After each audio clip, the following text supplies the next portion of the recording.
yesterday. The new album is out in just a couple of weeks. How's everyone in the camp feeling about the wind up to this release? We're feeling great about it. Yeah. I think we've gotten lots of good feedback, and that people are excited about the new album, and and the new songs that we've released, and that people are getting references and getting some throwbacks from earlier records and can recognize stuff that they like, in like The Great Cold Distance and Full of Hearts even, and stuff like that. So it seems like it's being very well received. And I've seen it online too. And that's the thing with online and media presence. There's always that room for negativity. But in the music video comments and everything under YouTube, everything's been such a positive outcome. It's got to make you guys feel so great to kind of see that as well. But getting back to the references you were mentioning, when you're writing these songs, are you purposely throwing in these references to link back to tracks? And, is that the outcome you're hoping people connect them all? I don't think so. I think it just comes naturally, Mm, because it's like it's a red thread, like in the whole Katatonia discography. It's not like about doing something super different, or just repeating yourself, or yeah. like borrowing stuff from the past, but like just do a natural and good continuation of the albums. I think it just comes naturally, and without it being like too much of the ACDC, formula, releasing almost the same album every time. But I mean, that's also great, because they managed to achieve something like really good and classic with almost every album. Yeah. Yeah, they kind of caught lightning in a bottle with that. Like, and I would never recommend every band try and do that, because I think as artists and No, musicians, you want to evolve and explore new sounds and everything as well. exactly. Yeah, And yeah. it's called Akadaka, right? In Yes, yeah, Australia, isn't Akadaka, it? yeah. Yeah. Yeah. I don't think I've called the band ACDC in the longest time. It's always Akadaka. I don't. It's just what Yeah. we are in Australia. Where if you make a nickname for something, we're going to make a nickname on top of that nickname, because that's just what we Yeah. do around here. Like Macas. Macca's, yep, yep. Just all of them. Yeah, we can't help ourselves. Budgie smugglers. No, well, All the good stuff. it's all the good stuff, and you're no stranger to coming down here. And hopefully, we see you on an album cycle for the new one down here as well. And I'm sure you will, and I'm sure that will come with time. Mm. But getting Oh back yeah. to the album as well, tell me a bit about the writing process on this one, because it's not to say that you guys don't make kind of dark and somber and brooding music, but I don't Mm. know. This one feels like, I don't know, the best way to put it, it's kind of like a sadness and a solitude to the music at the same time. I can't understand how the music can feel so emotionally like pulling, but at the same time have that kind of like relaxing peacefulness Mm. feel to it. I've Mm. never been able to explain that in the music. I think this album does it kind of better than it's been done in years as well. Like, tell me about Mm. the writing process Cool. behind it and kind of what went into it all. I mean, everything is written by Jonas, Yeah. and he does it in the, yeah, as you mentioned, like this solitude, in the solitude of his home. Yeah. So he has a home studio, so he doesn't have to go anywhere. He just brews a like cup of coffee in the morning, and then he gets to it. And I mean, it's whatever comes to him naturally and inspires him at the moment, and Mm. it can be like whatever getting thrown at him in life, or like the things he reads or Yeah. things he watch. So I think I don't have any like good and straightforward answer to that, but Nice. everything is written by him, and yeah, it just comes like natural. And I mean, we have so many dark days during a year. Like when the fall comes, it's kind of like you're bracing yourself for the long and hard winter. But I Yeah. think most of the things he wrote has actually been during like the brighter part of the year. So I can't really explain it by being a harsh environment up here, Mm. because I think that he wrote lots like during spring and summertime leading up to the recording. So, but I mean, there's plenty of dark stuff in the world, anyways, to be Yeah. inspired by if you want to write this kind of music. So, That's it. That's you, it. even if you're in a beach chair somewhere, maybe. No, 100%. How's it feel like when you first hear the tracks, like he's written it and you kind of presented the music? Like, what's your role in kind of getting that out? Because I feel, and it's kind of the unsung hero is the bass guitar at the end of the day. Mm. It's really what drives a lot forward, especially in this type of music where it needs to have a weightiness and a heaviness. And it's not Mm. all of it. The, Yeah. the album Mm. starts like kick ass, like heavy metal track, like coming right Mm. at you, and almost feels like it's Mm.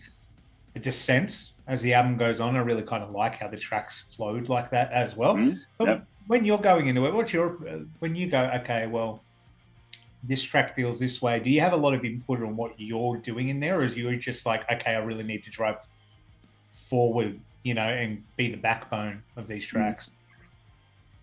No, the thing is that Jonas is such a great composer, and he knows bass and what the bass has as a role in a band. So he writes good bass lines, and he knows what he wants from the get go. Yeah, So, but it's always been when I've been participating in recording bass lines for Katatonia since Dead and Kings. He's always been open with me having input and coming with my own ideas and like listening to the tracks, and then we work something out in the studio.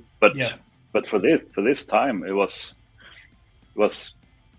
very few moments that I felt like, oh, we can improve on this or we can do something different. It was just a very few parts. Otherwise, I thought like, well, the song already has the bass it needs, and I don't want to put my own ego into it and wreck something that's yeah. already great just because I want to put my initial on it, you know. So it was more of like learning things as they were, and that was a challenge for me because earlier in the past it's been more that I've been like, okay, but I want to play it like this, and I want to alter some stuff here maybe, and then it becomes easier because then it comes from you like Yeah. thought it up, so Yeah.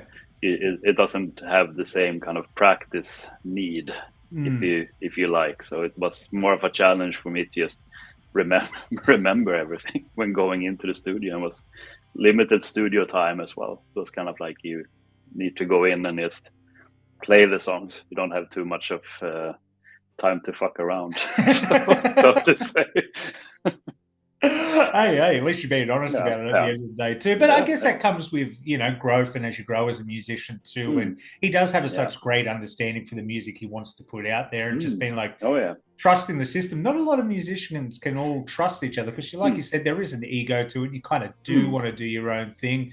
But mm. getting out there, how is that kind of when you get to the live stage as well? Do you ever, when you get up there, have to go back and revisit because you would have recorded the album so long ago Mm. to the point, and these are not things you wrote to get back up there? It's like, oh, better get in the rehearsal room, make sure I've got everything down packed, or are you kind of it's a bit easier than that? Yeah, we do rehearse and I do refresh at home, Yep. but I think that I don't think that I play like 100% exactly as I play on the records, or the songs has been played previous to me on record either. So it's a little bit of like an reiteration, or like a new version of Mm. the bass played, like for not every live set, but like when it comes to the, you know, preparing for the live set. But once we've rehearsed it, that's kind of like the version that I always play. Yep. If it's not something that I revisit like 10 years later, then it might be like, oh, how did I play that? And then you might have like Mark III coming up. You know? So I think that's more. I think that's cooler and more interesting than just doing things, you know, Mm. like like being a slave to the thing that's already been played, because then just like the ambient, you know, backgrounds we have on stage, they also change up. Mm. Yeah, Sometimes we true. have had like an ambient uh, backing track that has been evolving and been changed up for a later tour, you know, just to change things up and make it even bigger, or maybe taking it down. So I think it's more fun that way, and it keeps it fresh for the audience. Oh yeah. Not that not that I expect that people will be like, oh, you played the bass different this time. Wow. I don't think anyone noticed, but it's fun for me at least. And that's what no, yeah, I think it's only been once. There was some fan I remember on a signing session at a music store in Los Angeles. This was like 12 years ago or something, and it wasn't me. I think it was something with the guitar, and he was like, you're playing the guitar different in leaders than it is on the record. How do you explain that? And then I think Anders was like, do I have no idea. Yeah, it should be like this. And we're like, whoa, we're being schooled here. It's fantastic. Hey, you got to love that people care that about that they actually picking up on these little differences. It's kind of cool, but it's kind of like it's a bit intimidating when you kind of get taken off guard. It's like, oh God, is he coming for me next? Yeah, I think he was from Europe as well. So he was like, I saw you in Holland or something. You played just like this. Oh, okay, wow. All right, fair enough. Are you gonna do it tonight as well? Don't know. You almost want to purposely play something different for that guy if it's a show later on. You just like, I'm going to throw this guy out. Exactly. Like throw some Journey in there. That'd be brilliant. But speaking about touring and different things live, you're getting back on the road. You got some of the big summer festival tours, including Wacken coming up. What's life like in the band? Do you like what do you do? You like playing the club shows or the festival shows more? What's kind of floats your boat? Oh, I think both floats my boat. But I think in terms of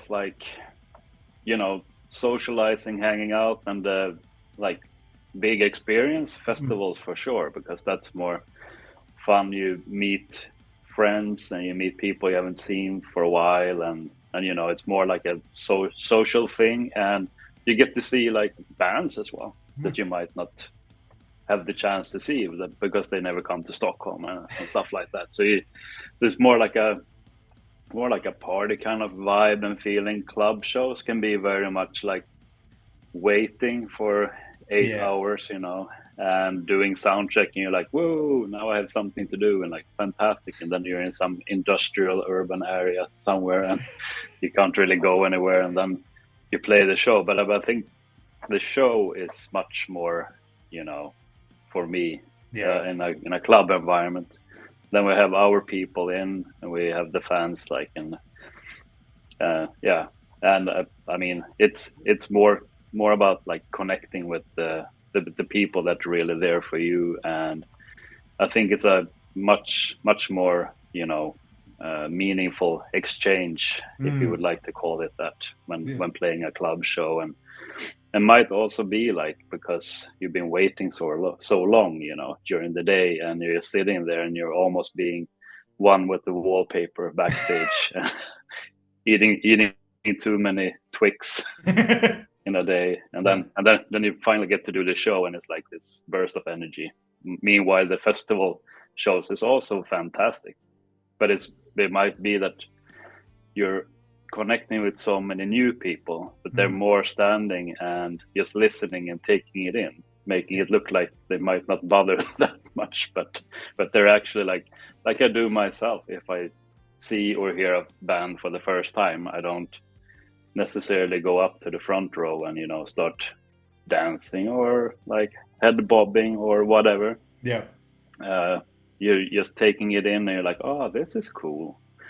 And so it's two totally different experiences in both ways, like pre-show and after show, and on stage. But of course it's nice with the club shows, and when you're on tour, then you can decompress in the bus afterwards and chit chat with people that you've chit chatted the same subject with for the past 30 days, but it's still nice. I know exactly what you mean. I know exactly what you mean. Do you guys change much with the set list? Because you mentioned the festivals, you get a lot of people hearing you for the first time. Do you kind of redefine your set list to be like, okay, well, potentially half the crowd are going to be the first time ever seeing us or ever hearing us. We better make sure we play some the hits or anything like that? Or do you kind of stay true to your guns on what you're doing on that tour cycle? I think if we're not like playing a festival show in the middle of in the middle of a tour, it might look fairly the same, but like slimmed down because you often don't have as much time on your hands when playing a festival show. Except some cases, like in Belgium, not long ago, we had 90 minutes. It was like, whoa, shit. First show of the year and 90 minutes, like, oh, no pressure.